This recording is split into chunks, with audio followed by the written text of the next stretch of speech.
Bem, galera, eu sou o professor Eduardo, né, e a aula de hoje é sobre eletroquímica. Nessa aula de hoje a gente vai focar mais nos conceitos introdutórios, né, para que a gente possa aprofundar nas próximas aulas.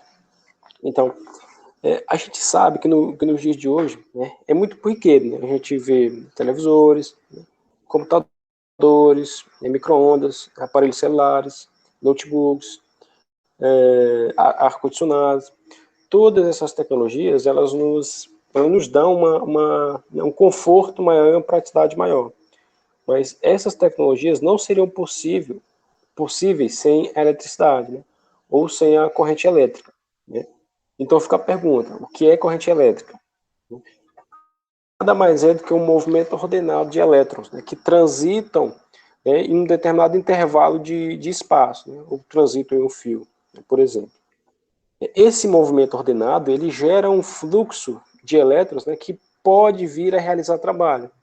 Esse trabalho é o que permite, por exemplo, fazer com que eu acenda uma lâmpada, por exemplo, fazer com que eu gire um determinado motor, né, e assim por diante. Então, assim, se pudéssemos ver como é que seria esse fluxo em um fio, seria mais ou menos assim. Eu tenho aqui um circuito fechado. Se eu pudesse ver esses elétrons nesse fio, eles seriam mais ou menos assim. Um fluxo ordenado de elétrons, certo? Que permitem que eu acenda essa lâmpada. Eles realizam um trabalho aqui. Ó. Eles são partículas negativas, né? Em movimento nesse fio aí. Então, consequentemente, ele vai realizar trabalho. Esse trabalho, né, vai fazer com que uma televisão ligue, um motor funcione, uma lâmpada acenda, né, e etc. Certo. Definido o que é corrente elétrica, né, como é que eu consigo produzir corrente elétrica? Então, a grosso modo, existem duas maneiras diferentes. Ou por geradores elétricos, né, que transformam a energia mecânica em energia elétrica, ou por pilhas e baterias. Né, seja um pouco mais interessante. Funciona assim. Nessas pilhas e baterias, né, eles usam de energia química e convertem em energia elétrica. Certo? Daqui a pouco a gente vai ver um pouco mais aprofundado sobre isso. Então, baterias de celulares, né, pilhas alcalinas, né, para controle, bateria de celular, todas esses aparatos, eles funcionam, eles têm como o mesmo mecanismo de funcionamento. Eles transformam a energia química em energia elétrica, certo? Isso é de extrema praticidade, né? Porque com essas pilhas e baterias, né, é permitido, por exemplo, que a gente consiga armazenar energia, consiga armazenar e transportar. Definido isso, né, fica agora mais fácil a gente entender o que é eletroquímica. A eletroquímica, né, então, ela vai ser o estudo das reações químicas que produzem corrente elétrica ou são produzidas pela corrente elétrica. Então, aqui nós temos uma espécie de fluxograma. Quando eu tenho energia química convertida em energia elétrica, né, a gente chama isso de pilha. Quando a energia elétrica ela é convertida em energia química, a gente chama de eletrólise. Bem, agora, para que a gente entenda melhor a natureza dessas reações que geram essa corrente elétrica, a gente tem que entender o que é oxidação e o que é redução, né? Porque essas pilhas, elas produzem essa energia elétrica, né, a partir de reações de oxirredução. Né? Então, o que seriam essas reações de oxirredução? A oxidação, né, de uma maneira bem simples, ela é a perda de elétrons. Então, quando tem uma espécie química que perdeu elétrons, ela oxidou. Exemplo, eu peguei aqui o metal porque, como a gente sabe, os metais eles têm uma baixa afinidade eletrônica e uma baixa energia de ionização, ou seja, eles perdem elétrons com facilidade. Eu peguei aqui o magnésio. Ele está aqui inicialmente bonitinho, neutro. Ele perdeu um elétron, né? No caso aqui dois. Né? Ele perdeu dois elétrons. Quando ele perde esses elétrons, a gente diz que ele oxidou. Né? Ou seja, ele deu origem a um cátion, um íon positivo. Por quê? Como inicialmente ele tinha carga dele neutra, quando eu perco dois elétrons, duas cargas negativas, né, significa dizer que no cátion aqui vai ter um excesso de cargas positivas. Por isso que ele fica positivo. Então a gente pode já tirar duas conclusões daqui. Quando ele perde elétrons, ele fica positivo, certo? Quanto mais elétrons ele perde, mais positivo ele fica, certo? A redução, o que vai ser a redução? A redução vai ser o oposto da oxidação. Enquanto a oxidação é a perda de elétrons, a redução vai ser o ganho de elétrons. Eu tenho aqui inicialmente uma espécie química, né, neutra. Quando ela se reduz, né, significa dizer que ela ganhou elétrons. Então, se ela ganha elétrons, ela se reduz. Eu peguei aqui o exemplo do fósforo. Eu tenho um fósforo aqui inicialmente neutro, né? Aí ele ganhou 3 elétrons. Quando ele ganha 3 elétrons, ele se transforma em um ânion negativo, né? Portanto, ele se reduz, certo? Certo. Agora, definido o que é oxidação e o que é redução, agora fica fácil a gente entender o que é uma reação de oxirredução. Uma reação de oxirredução é, então, uma reação em que há uma transferência de elétrons, né? Se uma espécie ganha e a outra recebe, quando essas espécies químicas estão próximas da outra, um vai meio que doar elétrons, né, para o outro, né? Como exemplo aqui eu peguei o cloreto de sódio. O sódio, a gente sabe que é um metal. A gente sabe também que esses metais eles têm facilidade. Aqui do lado dele a gente tem o cloro, que é um ametal. A gente sabe que os ametais eles têm uma afinidade eletrônica maior, né? Eles gostam mais de elétron. Então, se o sódio perde elétron com facilidade, né? Ele oxida com facilidade, e o cloro ele reduz com facilidade, né? Ele ganha elétrons com facilidade, então aqui há uma troca, não é? Se esse perde com facilidade e esse ganha com facilidade, né? Esse doa um elétron para cá. Esse ato de doar é o que vai caracterizar uma reação de oxirredução, né? Ou seja, haverá uma transferência de elétrons, né? Aí, se ele perdeu um elétron, ele ficou positivo. Se ele ganhou um elétron, ele ficou negativo. Bem, outro conceito interessante, né, importante nesse estudo, é o conceito de número de oxidação. O que vem a ser o número de oxidação? O número de oxidação ele é a carga teórica, né, que um determinado elemento teria se ele tivesse num composto em que as ligações fossem 100% iônicas. Certo? Como assim? Vamos pegar aqui o exemplo do cloreto de sódio de novo. Aqui eu tenho o sódio metálico, né? Ele doa esse elétron dele para o cloro. Então, se ele doou, ele oxidou. Se ele oxidou, ele ficou positivo, né? Porque ele perdeu um elétron, né? Um elétron de carga negativa. Esse cloro, ele ganhou um elétron, correto? Se ele ganhou um elétron, ele vai ficar negativo, né? Se o sódio perdeu o elétron, ele já ficou positivo. Então, essa carga a gente chama de número de oxidação. Que é o quê? É a carga que essa espécie química ela vai ter numa ligação iônica, 100% iônica. Como foi dito, né? O sódio fica positivo, né, e o cloro fica negativo, né, já que o sódio doa um elétron para o cloro. Então a gente diz que o número de oxidação do sódio é mais 1 e o número de oxidação do cloro é menos 1. Né? Mais 1 para o sódio porque ele perdeu, né, um elétron, e menos 1 para o cloro porque ele ganhou um elétron. Né? Se ele ganhou um elétron, ele vai ficar com excesso de carga negativa. Quanto de excesso? 1, no caso menos 1. No caso dos compostos iônicos, né, a gente chama de oxidação, né, ou NOx, a própria carga elétrica do íon, né, ou seja, o número de elétrons que o átomo realmente perdeu ou ganhou. Né. Aí, como exemplo, aqui a gente tem o sulfeto de zinco. Esse número aqui em cima indica, né, que ele perdeu 2 elétrons. Né. Se ele perdeu 2 elétrons, ele oxidou. Então, esse 2 mais aqui é o número de oxidação do zinco, certo? Nessa molécula aqui, nessa espécie química aqui, né, que é chamada de sulfato, ele é negativo, né?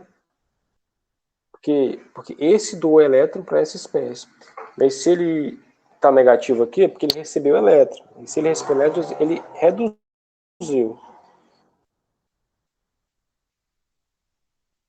Outro conceito importante, né, é o conceito de agente oxidante e agente redutor.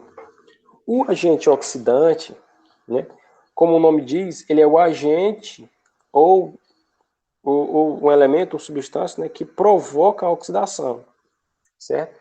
Se ele é um agente oxidante, ele provoca a oxidação.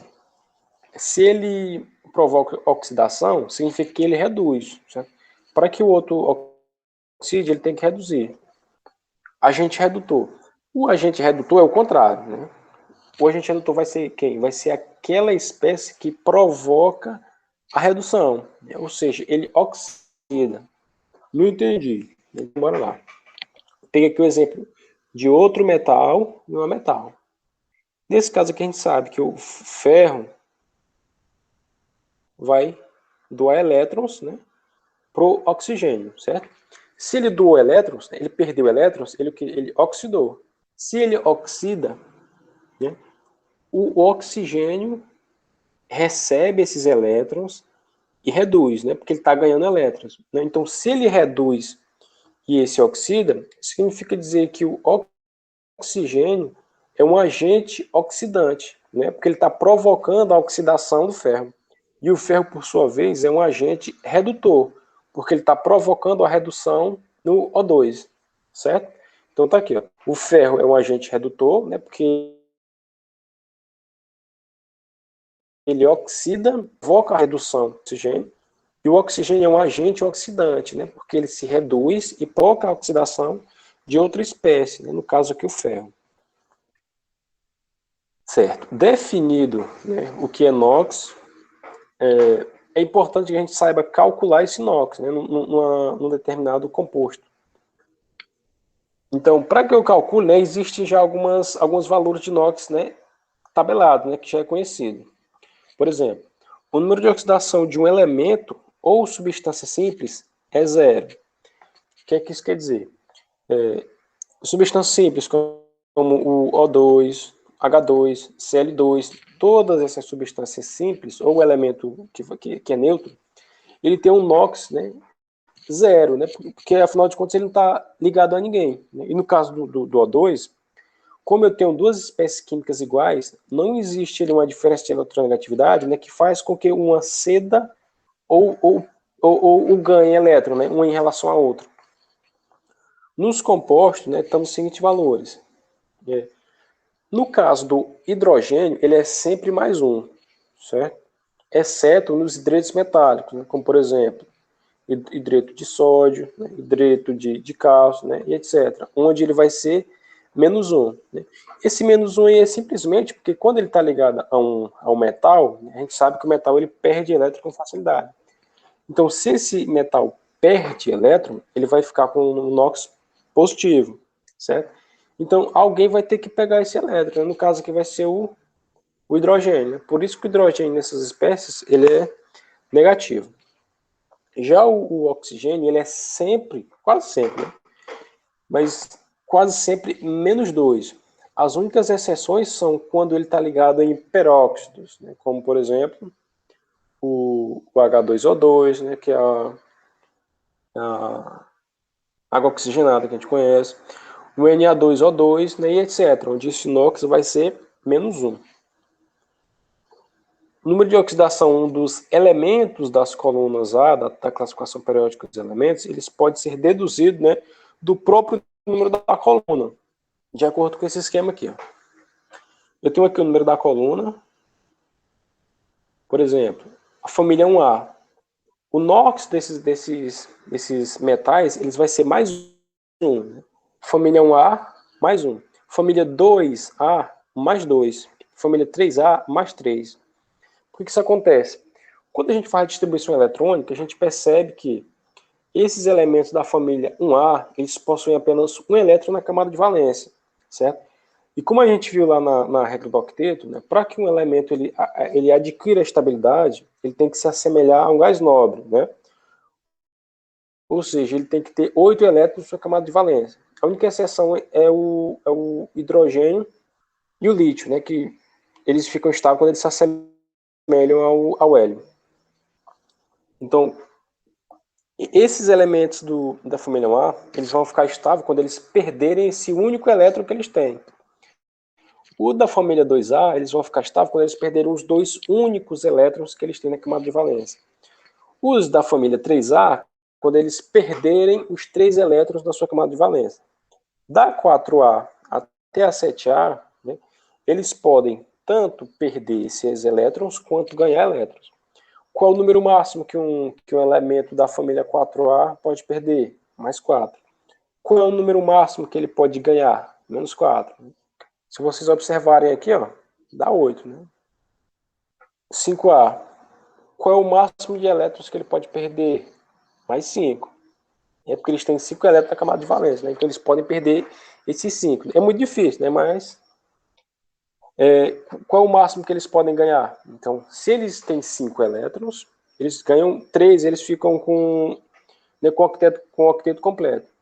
Os calcogênios, né, são os elementos da família 6A, eles podem perder no máximo 6, né, porque eles têm 6 elétrons na camada de valência, ou podem ganhar 2, né, que vai fazer com que eles tenham 8 elétrons, né, que se assemelhem a um gás nobre. Ou seja, é muito mais fácil ele ganhar 2 do que perder 6, né? Os halogênios, né, que é na família do flúor, ele pode perder no máximo 7 ou ganhar no máximo 1. Então é muito mais fácil que ele ganhe esse 1 elétron do que perder 7.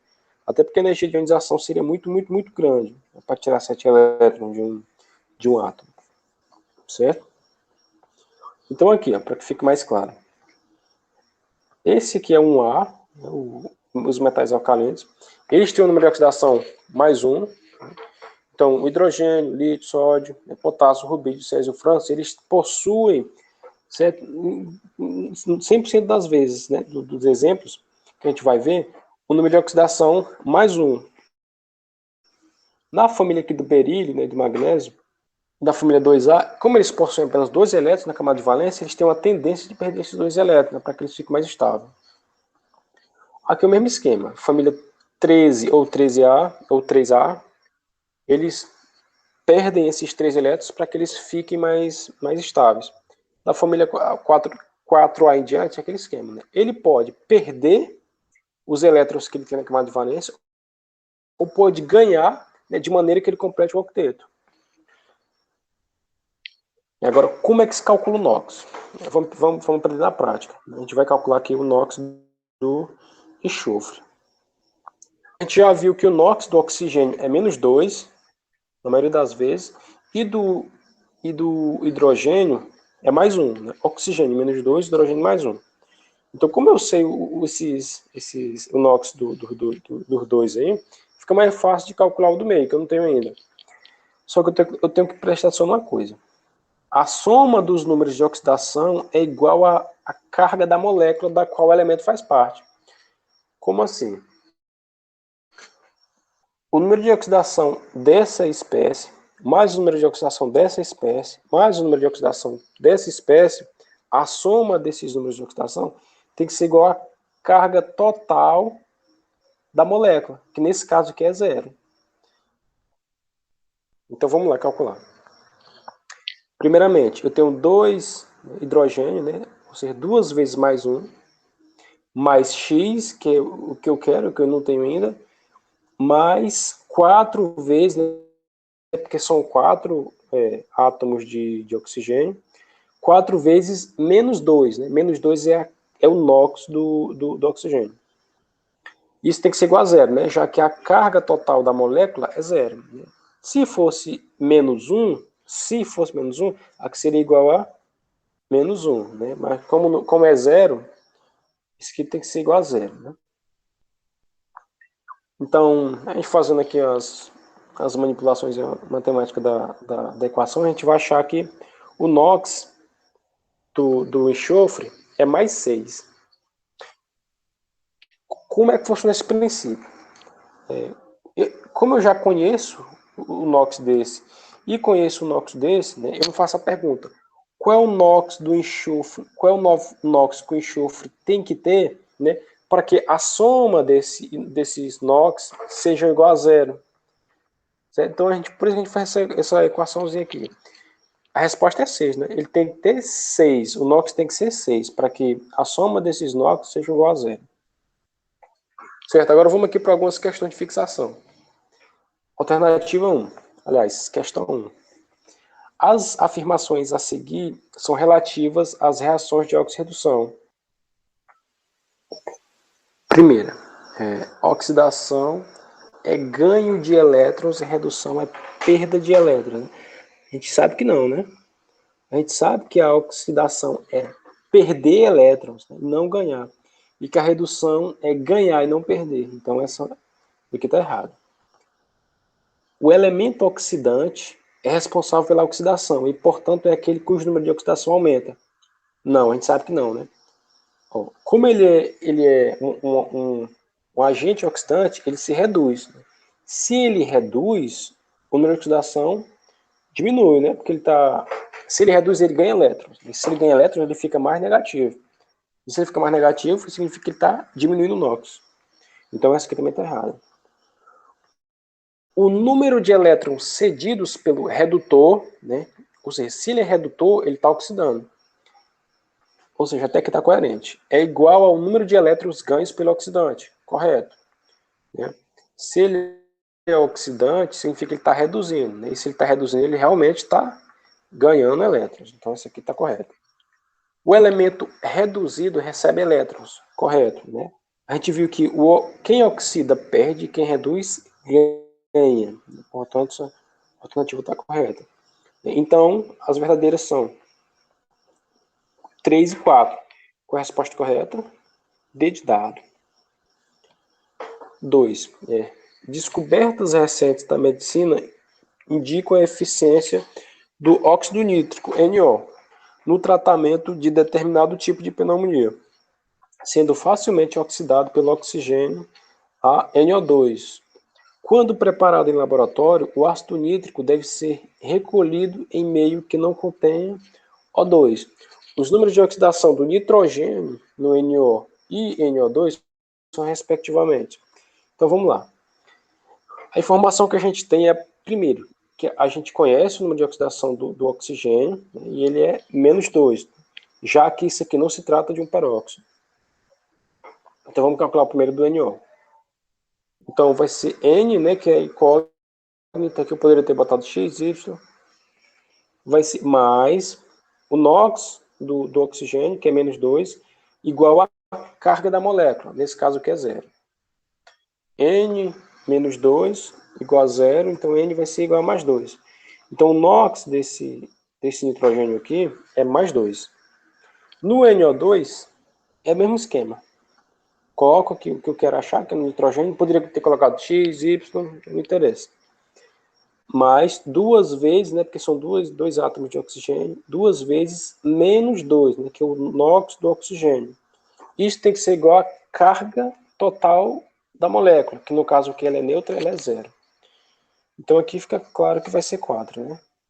Então a resposta é mais 2 e mais 4. Qual é que me dá essa resposta? Letra B, né? Mais 2 e mais 4. Portanto, a correta é a letra B.